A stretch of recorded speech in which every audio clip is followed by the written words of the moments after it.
कहानी काली पहाड़ी की चुड़ैल।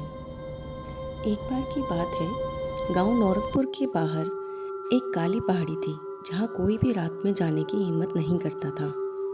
गांव के बुजुर्गों का कहना था कि वहां एक चुड़ैल रहती है जो हर अमावस्या की रात शिकार पर निकलती है। कई लोगों ने बताया था उन्होंने पहाड़ी पर उस चुड़ैल को देखा भी था जो हवा में झूलती रहती थी। गांव का एक लड़का मोहित इन बातों पर यकीन नहीं करता था। उसने ठान लिया कि वह इस रहस्य का पता जरूर लगाएगा। एक रात अपने दोस्त दीपक के साथ वह उस काली पहाड़ी की तरफ निकल पड़ा। जैसे ही वे काली पहाड़ी पर पहुंचे, ठंडी हवा चलने लगी। झाड़ियों से अजीब सी सरसराहट की आवाज़ आ रही थी। अचानक एक तेज हंसी गूंजी। सामने एक हवा में झूलती चुड़ैल दिखाई दी। उसकी आंखें लाल चमक रही थी और बड़े बड़े काले दांत बेहद डरावनी लग रही थी।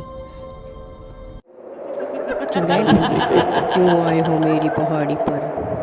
मोहित और दीपक जैसे ये सुनकर जम गए। चुड़ैल ने हाथ बढ़ाया और अचानक हवा में तेज हो गई। दीपक डरकर भाग गया, लेकिन मोहित वहीं खड़ा रहा। उसने हिम्मत करके पूछा, तुम कौन हो? चुड़ैल ने जोर से चीखते हुए कहा, मैं मीरा हूँ, जिसे इस गांव के लोगों ने मारा था। सालों पहले कमला नाम की एक औरत गांव में रहती थी। वह सब्जी बेचती थी, लेकिन गांव वालों को शक था कि वह एक डायन है। एक दिन किसी के खेत में आग लग गई, जिसका शक गांव वालों ने उस सब्जी वाले पर किया। गुस्साई लोगों ने बिना कुछ सोचे समझे मीरा को पहाड़ी पर ले जाकर मार दिया। मरने के बाद मीरा ने ठान लिया कि जो भी इस पहाड़ी पर आएगा मैं उसे मार डालूंगी। मोहित को समझ आ गया कि ये सिर्फ बदले की आग में जल रही है, समझाने का फायदा नहीं। मोहित ने शिव मंत्र पढ़ा, ओम त्र्यंबकम यजामहे।